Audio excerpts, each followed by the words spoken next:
Shut up and sit down.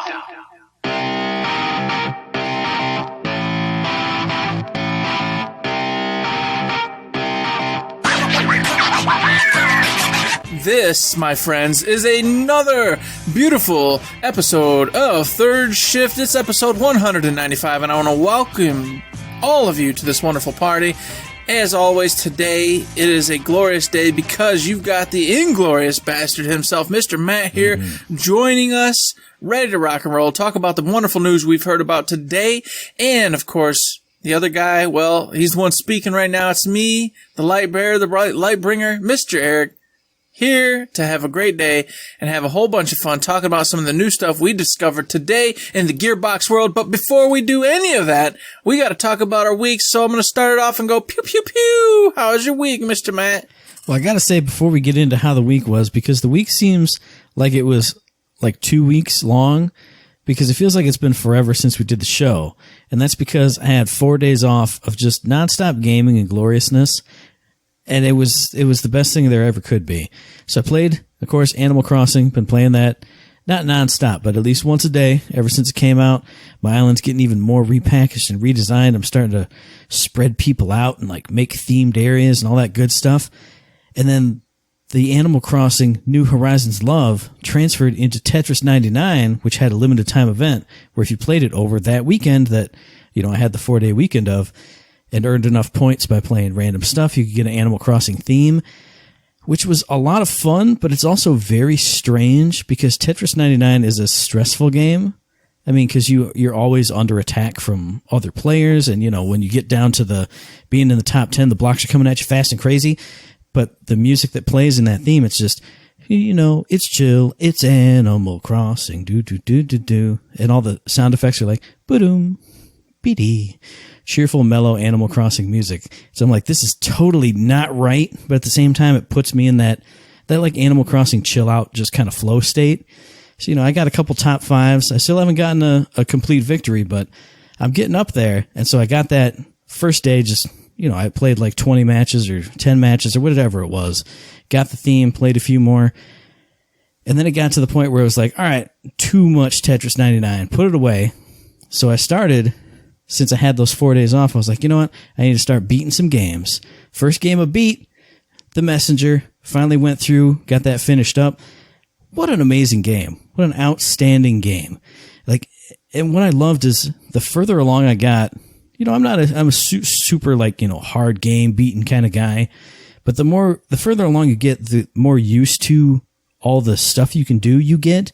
Like, I was not a good cloud stepper, and I wasn't good at, you know, judging the distance between these tiny gaps and, you know, hitting the enemies and doing the jumps and all the other things you had to do. But by the end of that game, even though I had that, like, year-long break or whatever it was, by the end, I was hitting everything. I felt like the ninja. I felt like the messenger. Mm-hmm. Felt really good. So I beat that. I thought about going into the Picnic Panic DLC, but I kind of went, you know, I'm done with Messenger for a while. So I watched somebody play the Picnic Panic DLC and went, wow, that looks really fun. But it would have been, you know, a few more hours of just, But instead I moved on to a game that I didn't really enjoy at all, and I just wanted to power through and beat. And then I started liking it a lot more. And that's Ghostbusters Remastered that Howard lent to me like 6 months ago. And I played it once on stream and I went, wow, this really sucks. I don't like it. And I went, well, but I've had it for all these months ever since. I need to beat it and get it back to Howard. And I started playing it, and then it started becoming more like Ghostbusters. Like, the dialogue started kind of falling into place a little bit better. When it first started out, it just felt like, hey, here's a joke over here. I'm kind of a parody of my own character from the movies before. But as it went along, everybody seemed to kind of fall into their roles. The voice acting got better. You got more options for your pack and, you know, different stuff you could shoot, different energy things. And it got to be a lot of fun. And then I hit one wall of a challenge that was really impossible. Figured it out, got past it, beat it. So overall, pretty good game. I can see why Howard likes it. It just didn't leave a very good first impression, in my opinion. But once you got past it, it became Ghostbusters. So beat that. Also beat 2 of the Lifeline games, the last 2 that I was been playing on my phone. The, you know, send you text messages from a character in the game type games. Both of those were fantastic as well. It was Lifeline Flatline and Lifeline Crisis Line. My only beef is that both of those end on cliffhangers, and it's like, oh, you've helped this character as much as you can for now, and the whole Lifeline series is dead now. So, oh well, I've helped those characters as much as I can forever. Forever. Yep. Fare thee well. You have to do what you always love to do anyway, Matt, and just make believe their endings. That's true. I can make a better ending than anybody, so whew. But then I was sitting around bored. I think it was on Sunday, and I was like, man, I've been playing all these games, playing so much. Obviously, I played Persona 5 Royal a little bit here and there, too. And I was like, man, I need to play something different. I've been beating all these games. I want to play a game that's pretty quick that I can beat, that's unique and cool and interesting. And during one of the Switch sales, I bought Bastion for like $2.99. You know, the Xbox Live Arcade game from way back, isometric perspective. Got the narrator, you know, the kind of Old West narrator telling you what the kid's been off doing. Played through that all in one sitting, beat it. Fantastic game. I had a blast with it. It was really cool. Loved all the different weapons, all the different abilities you can get with them. You know, I found 2 that I stuck with the whole time through, but just playing through that game and, you know, I can finally see now why it got all the buzz it did. Like, I got so sick of hearing about it from every single gaming outlet back in the day. I was like, I'll probably just never play that game. It's fine. Played it again and went, oh, okay, yeah, they had valid points. It really is amazing and cool. But smashed through that, beat it. Absolutely loved it. Can't wait to play Transistor, the follow-up from the same studio, which I got for, I think, $3.99 on that Switch sale. And other than that, I mentioned Persona 5 Royal, but it bears repeating. I played it some more just a couple days ago. The best game ever made. So good, so much fun. I was exhausted. I was in a terrible mood when I sat down to play it. And as soon as the opening bars of the music hit, you know, that anime intro, the weight of 1,000 worlds was lifted off my shoulders. And I felt like a happy little kid again. And I went, yeah, I'm going to do this. And I hung out with all my friends. And I did stuff, and I maxed out confidence, and it felt so good, and I got ultimate abilities and all these things. It was just amazing, and I love it. So I'm going to end my week on a great note right there. How was your week, Eric? Well, by golly, oh golly. So I also had a 3-day weekend, not a 4-day weekend, but I ended up doing a whole bunch of work. We had all sorts of stuff around this house to do, so we got cracking. We reorganized the basement, redid the workout room, we redid all this stuff. Da-da-da-da-da-da. One of those scenarios where you're like, it's not stuff you're like, oh yeah, I can't wait to do this, woohoo! But stuff that needed to be done. Some reorganization that had to get, accomplished, so that way our house is more aligned with what we want it to be at the end game. So, worth doing. Just sad because, of course, whenever you take a little time off, you're always like, I know I'm going to sit and play games and have the blast the whole time. It didn't work out. But I did game a whole bunch anyway. I'm jealous, though, Matt, because you're talking about you got to beat all these games, and I'm like, man, I got the Messenger, and I'm halfway through that game. I should probably beat that. I got Celeste. I'm probably 3/4 even further along in that game. I should probably beat that. I didn't do any of those things, though, because something's wrong with me. And those games are all on the PC. And I've got Into the Breach, which I'm like 4 or 5 levels in, and I want to play. But that's also PC. And for whatever reason, now I've got this weird gimmick thing in my head where I'm like, well, it's not going to give me trophies on the PlayStation. And I'm like, never in my life, I've never cared about trophies. I don't know what's happening to me where I'm starting to go, well, I could play it on the PlayStation and get some trophies. I don't know where this is coming from. I don't understand. No, I got to agree with you because when I was playing through Bastion, I had that same thought. I was like, well, this was on Xbox. I could have gotten achievements for it. I could be playing it on my PlayStation right now, getting trophies for it. So I would, when I started maxing out stuff, like you buy areas for your shop and all this other stuff, I was like hammering through because I had money out the wazoo. And I was like, man, I just wish, I miss hearing pa-ching and seeing a little thing come up top. But at the same time, at the same time, like I said with, I forget what other game I beat, it's nice to not have missing trophies. It sucks to not get them, but it's good to not feel like, oh man, I'm missing out on these. Oh, I screwed out and didn't get this trophy that I could have gotten. Yeah, well, I better mess around and level up this weapon too so I can get that trophy. So I feel your pain, dude. I feel you. Yeah, it's just weird. It's just strange because I'm not the person who's ever really cared about that kind of thing. Yeah. But for whatever reason, the years and years have kind of grinded on me, and that little sugar nugget right there, like you said, of that trophy popping up in the corner, and everybody getting to see that old Mahaga got himself another trophy in this game. It's kind of gotten to me, and I'm like, wow, here I am.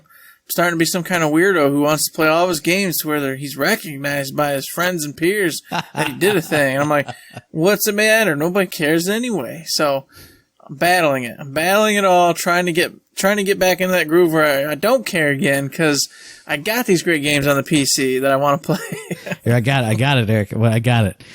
As we're redoing the show here, we got to get a soundboard that both of us can hear. And as we're talking about the games we played, especially if we start beating them or like getting past a tough boss or something, we push the trophy unlock button and we hear pa-ching, and then we go, yeah, did it. Oh yeah, and it'll give us that same feeling, and we'll feel right and feel good. I'm like, we did it. Yeah, okay. That's a good idea. That probably plays more of my Switch games and stuff and get through them all. If, I could get some kind of weird sugar-coated reward for it. That's right. I like that idea. So, with that being said, I did not play any of those games. When I had free time, I played 2 games. Well, maybe 3, sorta. I played Destiny 2, and got a little bit further. We had it was really weird. We had a terrible night. All right, we're supposed to be raiding. Terrible night. Wasn't working out. And I gave the excuse. I said, hey, I've done MMOs and I've played these types of games forever. So I can feel it. I understand what's going on here. And I go, hey, it's not our night. Tonight's not the night. We got to just call it here. And the other individual who is the one who makes the calls knows this. Mm-hmm. He knows that it's not going to happen. He's raided with me for years and years and hundreds of years before. And he goes, no, we're going to make it work. And this guy's got a headache, mind you. He's got a migraine. He's not feeling real good. He wants off as well. But he's so stubborn, he won't just concede to the fates that it's not going to work for us tonight. And you can see it. And we kept wiping on. We've busted through this raid like in 30 minutes flat. Each boss pop. Weeks in a row. We got it covered. But everyone's screwing up. Everyone's constantly making mistakes and dying. And it's like, let's just call it. Let's just, let this be a bye week, go to the next time. Mm-hmm. So we went about an hour and 10, 15 minutes just busting our heads against this before finally I was like, yeah, we guys just go to sleep. And finally everybody went, okay, fine. It's a wash. Mm-hmm. So I was like, come on. In the future, let's just listen to old Papa Eric. And when he says, this ain't going to work tonight, boys and girls, you just listen. Let's just call it a night, because I've sensed it. I felt it. I know when the night is not going to work and when people are not just in it to win it. Uh-huh. So God bless. Let's not waste time in the future and call it a day. So we did that. And then I played some Doom, got in there, rocked it out, did a level, did a little bit of Twitch streaming, had some fun with that. Yep. Speaking of which, I got to get back into that because I got to get to the next level done and then go back and do a little bit of farming because I want to get some 1-ups, because I think in the next stream I want to actually try to go for one of the Slayer challenges, so I can get one of the big dog keys and spice it up a little bit, because I keep ending at about 52 minutes, and I'm trying for a solid hour. So I want to get to that point where I can start doing all the side bonus missions and the Slayer quests, etc., because I think that'll beef it up to an hour 10 minutes or so. But because I'm not confident as I am, I didn't want to do it because I have no saved lives, no extras, no nothing. And of course, when you're watching a stream of this individuals doing the same content over and over and dying, people lose interest, take off. So I got to do a little background work on that, getting there so I can go ahead and make that a little bit more of a good time when I'm playing. And then I played Persona 5 Royal, man. You know it. You know what was going to happen. Had a blast doing that. All sorts of fun. Like you said, anytime that game comes on, it's just the magic, just the music, the characters, knowing that I got this huge swath of time to relax, have fun, hang out with my friends, do what I want to do, get the confidants I want up, and the whole time all that music's banging, all the scenery is banging, everything is falling together, feeling great. It's a masterpiece of a game. We're going to talk about it more at some later date, but let me just say, wow, it's so good. And that was my week, Mr. Madden. That was us. individually this week. Together as a team this week, we recorded the Shifter Monthly Topic for patreon.com/thirdshiftme. Keep an eye out for that sometime this weekend, probably, or sometime in the next few days, regardless.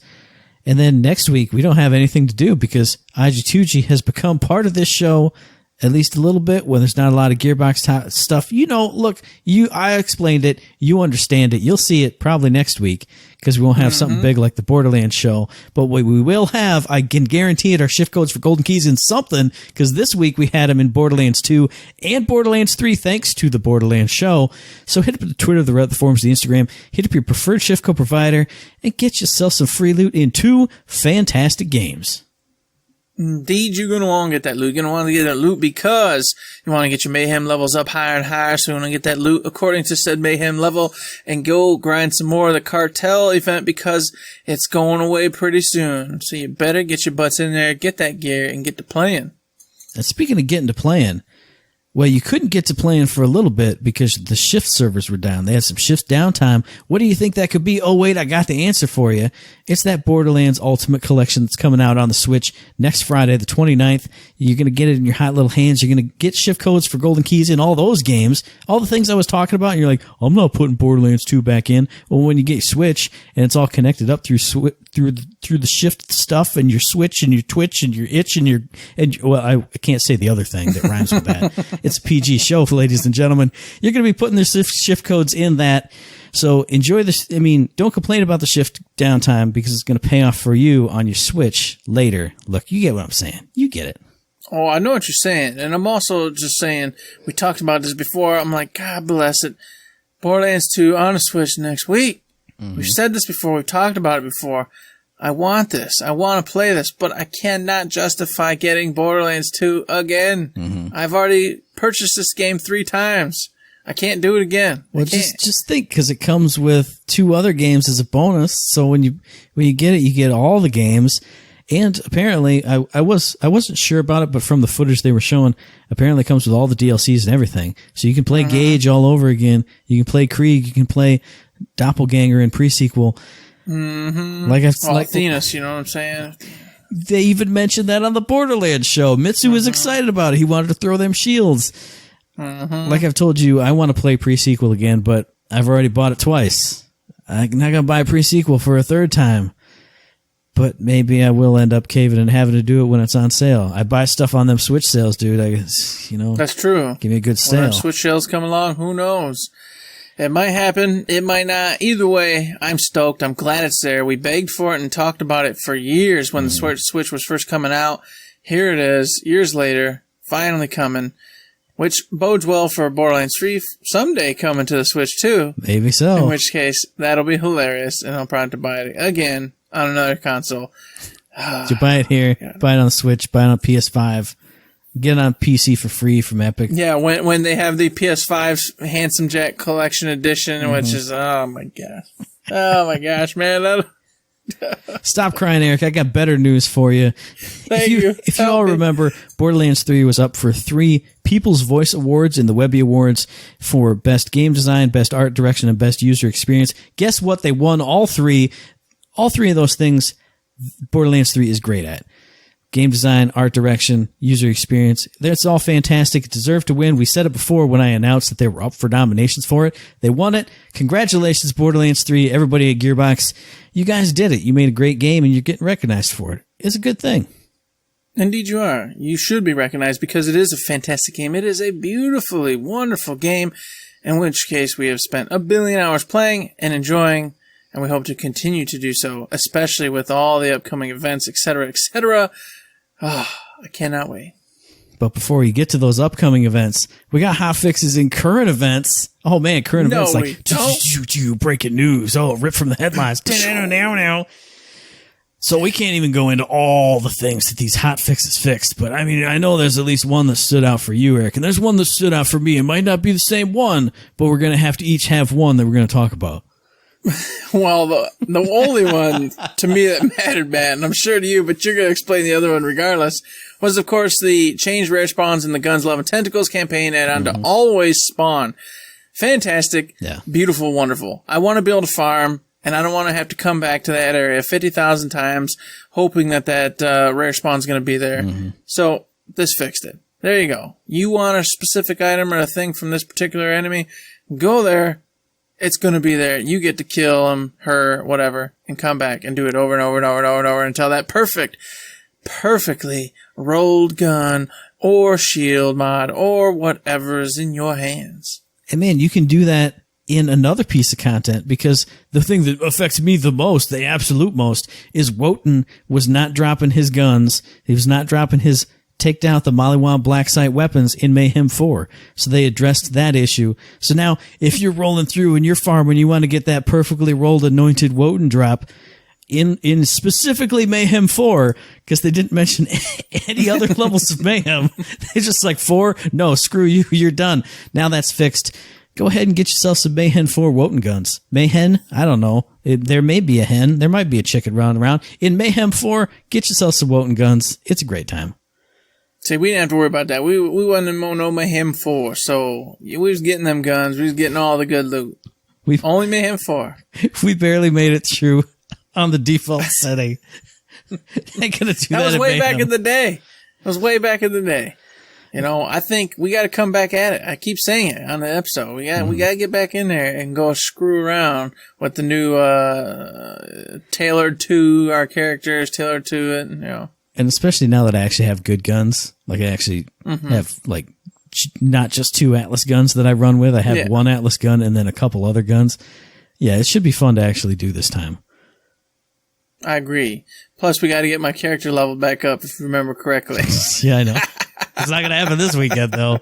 No, it is not. But we got to get her leveled back up. I got to get my skins all back and my heads, all the good stuff, because I lost everything. So it's kind of actually nice, because once again, I'm like, every time a head or a skin pops, I'm like, oh, I don't have that one. I don't have that one. But on the other end, I'm like, I had all these. I had everything. Oh, why am I got to collect it all again? Oh, so when we get on it, I'm like, dude, put on your bird head. It's bird head day, but I don't have bird head yet. Put on your horse head. I don't have horse head either.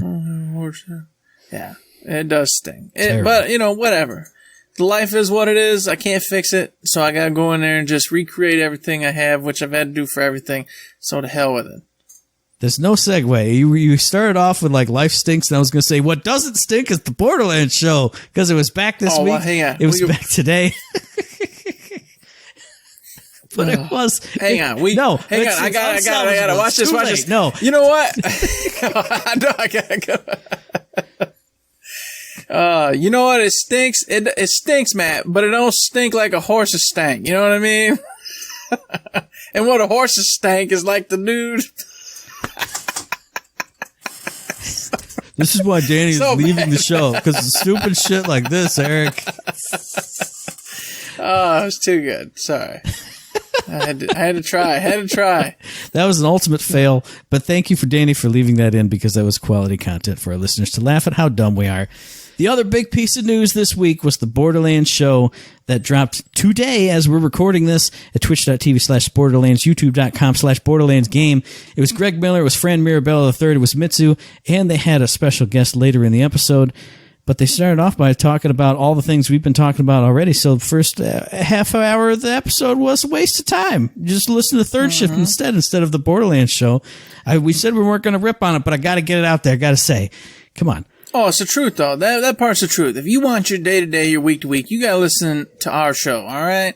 The Borderlands show, they come on once every couple months, every whatever months, and then they just kind of give you that big old down and dirty, brand new, spanking fresh stuff. They of course add in what they've been up to, but as you said, it's weeks old. Everybody's been in there. Everybody's already played all that content, done it, mastered it, gone on to farming, gone on to other games because they've already got the best roles, etc., etc. So that's not what anybody's there for. They're all there for what we all know they're there for, which is the reveals of all the new content that Gearbox has coming our way. Oh yeah, and the first piece of new content was we got the sneakiest of peeks, which I really appreciated, because usually when they're playing the new content, they show a little bit too much. I think they finally got the word, and they were like, all right, we're going to show some footage in the background that's super vague, and we're going to talk about it and say, well, I don't want to spoil too much for everybody. But they talked about the next Takedown event, Takedown at the Guardian Breach which is coming on. Should I say it right now? I'll just say it right now. It's coming on the 4th of June, coming up right at the end of the Cartels event. And hey, bonus bit of news that I forgot to throw in earlier in the episode. There was a tiny, I think it was a tweet or maybe just something from Borderlands or Gearbox in general saying, hey, the anointment changes, or the anointments that were dropped into the Cartels event. People were saying they love those so much that those will be sticking around after the event itself ends. So if you're looking for some specific anointed gear that was rolling in that event, that's going to be added to the general loot pool. So don't be sad when it ends. Be sad when the event ends because the event itself is so cool and fresh, but then be happy because the anointments are staying around and the next takedown event will be coming that same very day. So you will have new fresh stuff to do. And what did you hear about this event that got you excited, Eric? Or did you not get excited about it at all? Well, I got very excited, and I was pleasantly surprised because this event's coming at the tail end, of course, the Cartel ending, which, by the way, in preparation for all of this, they didn't do any sort of mini event this week, so nothing's happening. They got all the Takeover the Worlds all over, all that good stuff. Oh, yeah, true. And I do also want to state, we were right. I know we're right. We're always right. Of course. But Greg and all of them loved the Cartel event. Oh, yeah. Thought it was fantastic. Thought the music was smoking. The environment was beautiful.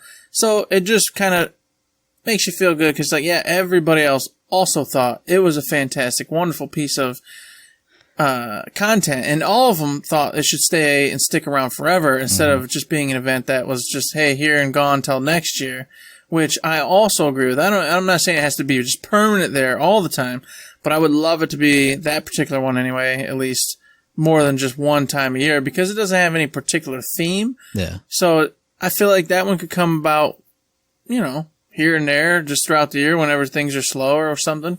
Yeah, I mean, I 100% agree. I would like it to stick around forever, or at least be toggleable. Just be in the state all the time. And if you don't want Cartel enemies dropping in when you're trying to do whatever else, just turn it off.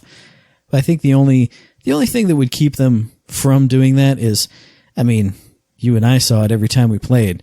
Legendaries just spewed out everywhere all the time we played that. So if they was there, that would be your farming spot. You would never farm anything else. You would just go there and just have legendaries just raining down on your face constantly. It would kind of break the flow, but I mean, I don't care. I'm not a big farmer guy anyway. I just like seeing big old oranges and orange stars and circles on my map. Exactly. I would agree with that. I hope they consider it and make it into something here in the future. But back to the main question is, how do I perceive this wonderful new takedown? I am stoked because, as you know, I do the raid and I do all the craziness. I love that in other games. They were like, hey, guess what? Tannis is going to send you to Minos Prime, and there you're going to go ahead and see what's going on with all these crazy guardians, etc. Well, you find some rogue ones out there. Not only are you just there killing these crazy rogue guardians, having a blast as your typical Vault Hunter does, but they've got jumping puzzles in there, regular kind of puzzles in there. They've got low grav, so you're back on the moon, baby. Oh, yeah. It's like being back on the moon. You're floating around trying to get those really cool, crazy jumps accomplished, and the whole time solving the problem, taking care of these awesome, cool-looking guardians, and then the big boss at the end, which they have a big picture here and the whole thing. I don't know if that's supposed to be the big boss. I think it is. It looks like it is.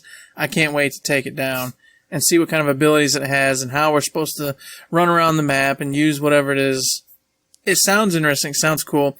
I like the promise that it's going to be more than just a shoot enemies, fight boss, be the end. It's going to have all sorts of cool puzzles and things to do along the way to keep you interested. Yeah, 100% agree with everything you just said.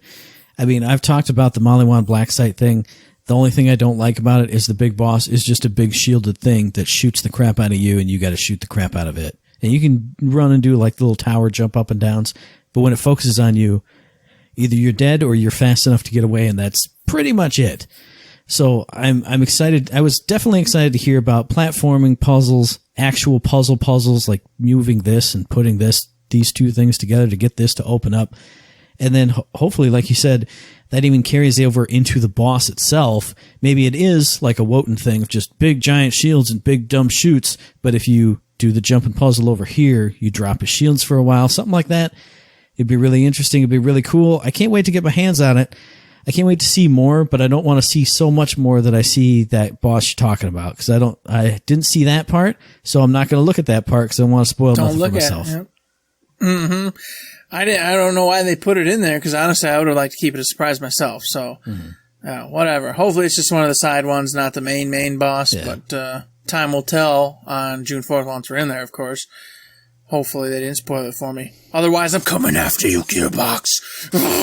No, you can't do that. No, that's not true. COVID-19's out there. I can't leave the house. You're safe. But they didn't say much more about that, which, again, like I said, I appreciated. And someone else who wasn't leaving the house, even during the Borderlands show, was Matt Cox, because they brought him in because he is the lead developer on the new DLC, which we were getting the first, not hands-on, but the first look at, the first details of. DLC 3. DLC 3, as they said in the Borderlands show, is dead. It's now called Bounty of Blood, A Fistful of Redemption. It's all Western themed, just like we saw the teaser trailer of. All kinds of really cool teases and discussions and screenshots and video from this. So I'm just going to say hodgepodge, higgledy-piggledy, shotgun it. What stood out for you, Mr. Eric? All right. Well, we got three things that really kind of stood out for me, got me excited. One of them is the new mounts. Mm-hmm. These new mounts are only available and only usable in the DLC. Mm-hmm. So while you're on this planet, figuring out, getting rid of these old Devil Riders, you got this really cool, half mechanical, half monsterish, motorcycle-looking ride that you're cruising around on. Mm-hmm. And while you're there, you cannot use any other catch-a-ride vehicle except for this to keep you immersed in this area, in this environment. Plus, it has all of its own cool little ways to attack and destroy things. It's got like mortars and stuff. Those were looking fantastic. So I was super stoked about that. I agree that is pretty cool. I was excited when he said it was exclusive to the DLC and you could only use those vehicles or mounts in the DLC. Like you said, it just keeps you immersed in the new zones, in the new areas, instead of just like, oh, well, whatever, just switch over to the truck and everybody jump in and we drive around. But that was number one for you. Number one for me, and I don't mean this in a bad way, but it got me excited and it got me happy that he said, aside from the Vault Hunters, there are no returning cast members in this DLC. It's all new characters. It's a whole new planet. It's nowhere we've been before. It's no one we've seen before.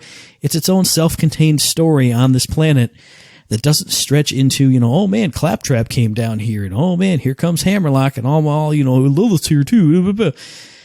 Not like I dislike those characters, but I like new things. I like new things, new ways to play. I like new areas. I like new environments. That's what we talked about with the first DLC, the little planning phase. It was all new, a whole new presentation. I like all new things. This sounds like it's going to be, not like everything's going to be new because you're still going to shoot stuff and drive around on vehicles, but even just the characters who are giving you the missions, they're all new. Everything's new, and I'm excited for it. I can't wait. I can't wait for that as well. I was stoked to see that. It's a whole new environment, whole new cast of characters, having a great time. And of course, when you're speaking of characters, it kind of sprung the idea. Of course, my second one was the narrator. Yes. There is a new narrator here going through with you, and I'm going to assume that it's going to be the old Western style narrator. Having a good time. Everything you do, apparently, this narrator is going to kind of talk about a little bit or have a side note or even a conversation with you here and there. And apparently, it's an actual individual inside game, something that's supposed to be there with you, but he was kind of elusive to like if it's in your head or how that's all going to play out, but you only see this character a couple times maybe. Well, what he actually said is you don't ever see this character. It's just audio character. So he is a person. Was it? I could have... No, because they kept pestering him. They were like, so is it going to be somebody running around with you? And he went, no, it's only audio. That's it. So I think it's a character in the world, but he's, maybe he's the old man who is sitting on the porch out there and he watched it all happen type of thing. Mm-hmm. But I gotta say, I was 100% excited for that too, because I just finished Bastion, which had the exact same thing, and I was like, man, if it's like an old gravelly Bastion guy saying, "Oh, the bounty hunters," because they said they call them bounty hunters instead of vault hunters. Bounty hunter. The bounty hunters went down into the cave and they started what they found under there. I could barely repeat to you. And like, oh man, I can't wait to get in this cave. So cool. I love the idea. I can't wait to see the execution of it. And just the humor of it all. I love that kind of stuff because you can twist everything and then, of course, break the fourth wall and have your Vault Hunter, of course, talk back to said imaginary, narrator. A lot of possibilities there, and Gearbox, I know, is going to take advantage of that and make it really cool. Mm-hmm. So that was one of the things. And, of course, I remember throwing them. But what about you, Matt? What's the next one you got for me? Another one is something that it's a small thing, but it's something that gets me excited. Was Matt Cox was talking about one of the first side characters you meet in the game or in the DLC. You rescue him, and then he's like, oh, he's actually a musician who plays at this bar. And he basically, when you go visit him immediately after that side quest, he'll sing a song about the side quest. And then the more stuff you do in the DLC, the more he'll add to his song. So you basically have rescued a bard who's going to sing your tales, the song of your tales as you do them in the game. And then kind of related to that, he was talking about one of the collectibles being like, there's a movie theater in one of these towns and you can find these little film reels all over the place. Reel 1, 2, 3, 4, 5, 6, however many. And as you bring them back to the movie theater, you can stand in the movie theater and watch the movie that you've brought back to life. You've grabbed one reel, maybe it's out of order, maybe it's this or that, but once you collect them all, you get a little reward of just sitting there and watching the whole movie play out. I love stuff like that. It actually makes me want to do all the side quests and get all the collectibles and find all the things instead of getting enough to sort of get a trophy and then go, that's too much work. Instead of just getting a trophy, now I get to watch a thing, I get to hear a thing. You and me get to sit there drunkenly and listen to this idiot sing about how awesome we are when we just stumbled through and Mr. Beef and Iron Bear did all the work. It's going to be great. It is going to be great. I can't wait for that as well. Since you mentioned that whole thing, I don't have to. I love it. Thank you, Matt. I appreciate you talking about how that town's going to change as you go. It's great. Something else they changed up that I was super stoked to hear about was the fact that they're adding in environmental spots or things that change everything. So they got like the breeze blooms, which will lift you up in the air and you get that whole cool, nice flying effect going. They've got they got the one that temporarily turned Trader Weed, which turns enemies onto your side for a limited amount of time. They've also talked about like some teleportation device thing that's out there. And on top of all that, which I already was like, sweet. I love environmental things that you can use to skip over crap and find secrets and find ways through. He specifically said, Matt Cox being he, hey, there's going to be spots with our new cool, environmental things that you can affect that are going to lead you to secrets. So you're going to want to watch out for ways you can interact with several of them at the same time to find secrets.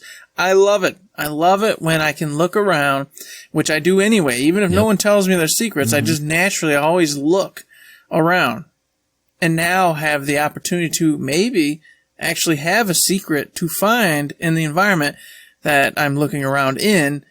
I can't wait. I cannot wait to see the breeze bloom and go, wait a minute. If I float over there, you see that little ledge right there? Maybe if I get it right there and I get the thing right there and I'll be able to hop over there. Maybe, what's over there? I don't know. We're going to find out and then we're going to get whatever secrets they have for us. Yeah, 100% agree with everything you just said. Listener, know we love secrets. We love exploring stuff. We love going off the map. And we get really sad when we find nothing. So to hear that they are building areas to use these special abilities to get secrets, it's just good. It's awesome. And then when I was rewatching that segment again, they had a little gameplay video of exactly what he was talking about. And you could see the player use a Trader Weed on the big one, run around here, hit it with the shotgun weed, whatever it was called, where, he shot one and it shotgunned out a bunch of heavy damage projectiles, and then used the breeze blossom to hop over here. It looked like a really fun addition to that general Borderlands gameplay loop of just kind of circle strafe around and shoot things or throw out an ability and kind of back off. It was use this thing and then circle over here and use a new angle, take a jump over here to get out of the line of fire of this. It was just it looked like fun ways of moving and fighting enemies that we don't normally have. Anything you can add on to the game is good in my opinion. I love it. I do. I really, really like everything I heard today. I mean, between the takedown where they're introducing puzzles, jump puzzles, the low gravity, they're trying to make it so you're in the environment and participating in said environment. And then they went on to talk about how you're going to get your jet bikes in this and you're going to use those, have a great time, be immersed in this cool Wild West thing, have the environmental things to help you find secrets, do stuff.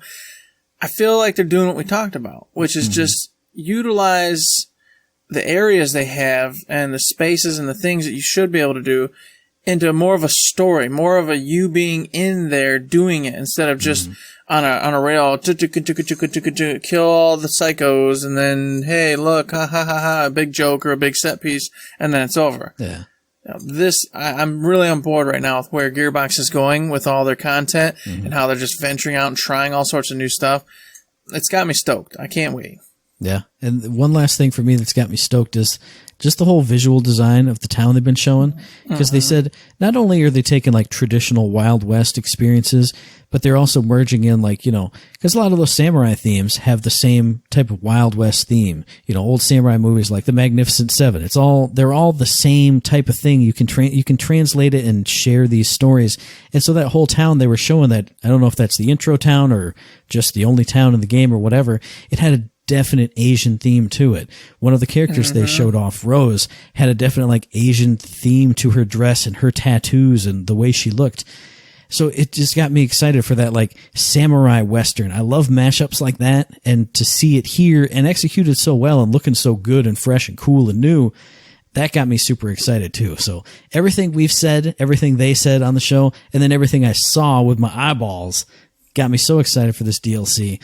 Like you said, I'm so happy with the way that Gearbox is going with these, especially these last two DLCs. I can't wait to see what happens even more in the future, too. Well, they talked about it, Matt, and they got me stoked for it because we all talked about how much we loved the Claptrastic Voyage, all right? It was crazy. It was bonanzas. And then they said, hey, look, we're not going to talk about it, but we're going to give you a little concept art. And so they put up this beautiful piece where it's got Krieg centered in there, beautiful colors coming off of it. It looks to the right like some kind of weird car, Miami Vice type thing. On the left, it looks like some kind of weird island adventures or something with bamboo and water. Very colorful, very, really weird and surreal. So it's immediately got me like, oh, okay, they're doing it again. They're going to go off the wall. You're going into Creek's Head, which we've theorized in the past when they first brought all this up. Yeah. And you're going to be in for a crazy adventure that totally bends all the rules because they're going to go into some place that allows them to not stick to any sort of norms. And I'm on top of everything else I just said. Seeing that, I went, dang, they're going to finish this up with a shotgun right to the face. Absolutely. Yeah. I mean, we didn't get to see a lot, and we heard that we heard the tease from Randy Pitchford at PAX saying, "Oh, we're going to have a voyage into the mind of the world's craziest psycho," and we all knew what that meant. But to see it out and to see like at least two, because it's just one piece of concept art, two different worlds that this guy can live in or thinks he lives in, or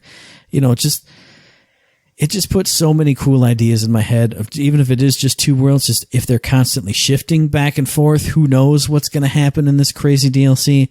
It's everything we've talked about before that we wanted, because Claptastic Voyage was amazing. Tiny Tina's was amazing. The big final DLC, or, of the season pass is always some weird, wild thing. I'm glad to see that, or we're assuming it's definitely going to be that way again for this one. Yeah. This was the greatest Borderlands show, even though I dissed on the first half hour of it. it paid off in the second half hour. Everything was amazing and great. Indeed it did. And you've already mentioned, of course, June 4th is when you get a hold of the new takedown, but June 25th, of course, is when the new DLC itself hits. Just in time for my birthday. Happy birthday to me on happy Gearbox birthday to New. you. Gearbox New. Because I talk about my birthday all the time on the show when it's birthday time. And they were like, oh, we got something good for you here, Matt. We're gonna, there you go. Enjoy that one. Thank you, Gearbox. I appreciate it. They did it. They love you, Matt. And that's what matters. Is that they really, really love you. But it's all coming up. We're right around the corner from all these cool events. So regardless of what happens with the real world, and if you're stuck inside, you can rest assured there's a whole bunch of Gearbox stuff going on coming up soon, and it's got me excited. Yeah, it's got me 100% excited too. And that pretty much wraps it up for the Borderlands show. They had a mailbag section also, which had some pretty interesting info in it. So I would recommend you guys go check that out if you want some info on some little Easter eggs that Matt Cox talked about that he hid inside of Borderlands 3, the base game. Lots of cool info there. I mean, the final boss fight Easter egg I thought was really cool. I'm telling you, that was really cool. I would never have thought of it because I never, I don't like to, I just never do it. No, I agree with that. I don't want to spoil it. Go check out the Borderlands show over there if you want to know. But I will say that fight and how you can do something, yeah, that's crazy. Yeah. I was like, huh. Well, I would have never thought of that, but cool. Now I have to. Now I've got to go back in and check it out. Yeah, because that fight's so easy for me. I send Mr. Beef out and I stand back and shoot. Maybe the thing doesn't even happen to me. Maybe it happens to Mr. Beef and I just never noticed it. I don't know. Who knows? Exactly. But now you will because you're going to go check it out. That's right. We're going to know now because we're definitely going to go check it out. I recommend you guys go check out that Q&A session at the end of the show because, like I said, not just one, but two cool little Easter eggs there. So that wraps it up for the Borderlands show, and I think that wraps it up for Third Shift this week. There ain't much left to say other than that this is probably Danny's last episode, so if you guys have any farewell wishes to Danny, she's moving on to greener pastures and bluer skies and deeper oceans, broader pastures. I don't know. Broader pastures. Here's the truth of it. She's becoming a star. She's becoming a 5-star. And we're going to eat her up. Nom, nom, nom, nom, nom. It's the 5-star story, boys and girls. You know how this goes. There's no happy ending. She is no longer a human. She's a star for Third Shift to consume. This was her 5-star story. These 195 episodes were Danny's 5-star story. It's been her 5-star story. She lived it, and now she's died of it. So if you guys have any farewell wishes to Danny, if you want to send her, please do actually send her thanks for her service here at Third Shift through 195 episodes. You can find her at Usakoi84 on Twitter, or if you just want to send it to us, we'll forward it on to her via email at the new Third Shift email, thirdshiftme@gmail.com. As always, you can find us on Twitter at ThirdShiftME. Find us on Facebook under Third Shift. You can find us over there on that wonderful Facebook. You can also find us over on Patreon. We treat it just like a beautiful little old tip jar. You like what you hear, like what we're up to, want to support us, help us out, keep us motivated, keep us with the lights on, paying the bills, staying around. You can throw us $1, $2, $3, $5, $1,000, or maybe even that coveted $1 million, in which case we will open up the Food Lion.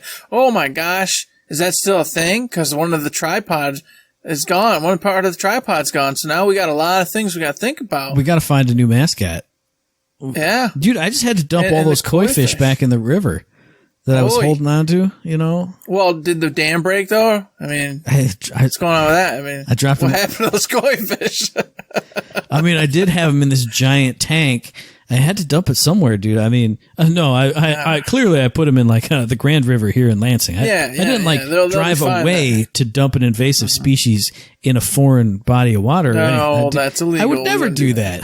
No, illegal. Oh, Jeez, oh, Pete. Anyways, while we figure out all that, you can give us that $1 million, and we're going to do some stuff with Food Lion because we promised it. But holy moly, maybe Babies in Jars are still there. Maybe the unpatented but soon-to-be patented cold cocks will still be there. It's a wild, crazy new world. Maybe a wild west, as some would say. Yep. Just as Gearbox is coming along, doing their own thing, we, too, are forging a new path in the Wild West.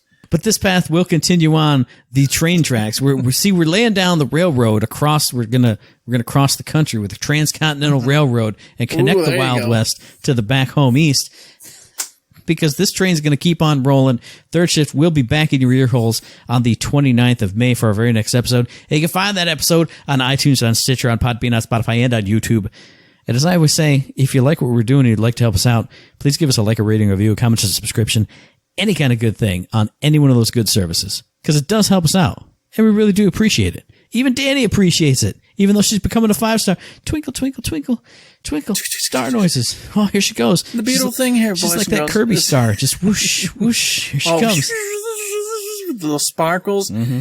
We don't even have to have a 5-star story because you've just witnessed a 5-star story, everybody. Mm-hmm. All right? Years in the making. It has happened. You've just seen one of us evaporate into a star. I assume we're going to consume that star.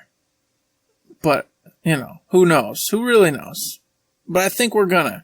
When this show's over, I'm going to go snatch the star and eat it. For third shift, of course. I mean, it's not good to eat right before bed, but I'll do it. I'll sacrifice for the show. Too. Okay, thank you. Appreciate that. We got to do it for the show. So, Danny, we thank you for becoming a 5-star for us. We're going to enjoy it and consume it and grow brighter and be brighter in the future ahead. And we do thank you for your service, Danny. We appreciate you being here for almost 4 solid years of third shift. It's been a wild, crazy ride. We're sorry to see you go, but things must be what they got to be. Become that star. Fill my belly up with your half starness. Eric will eat the other half. And as we resort to not really cannibalism, because it's not cannibalism if you eat a star. You're no longer a person, yeah. There's nothing else to say, but don't don't forget to say.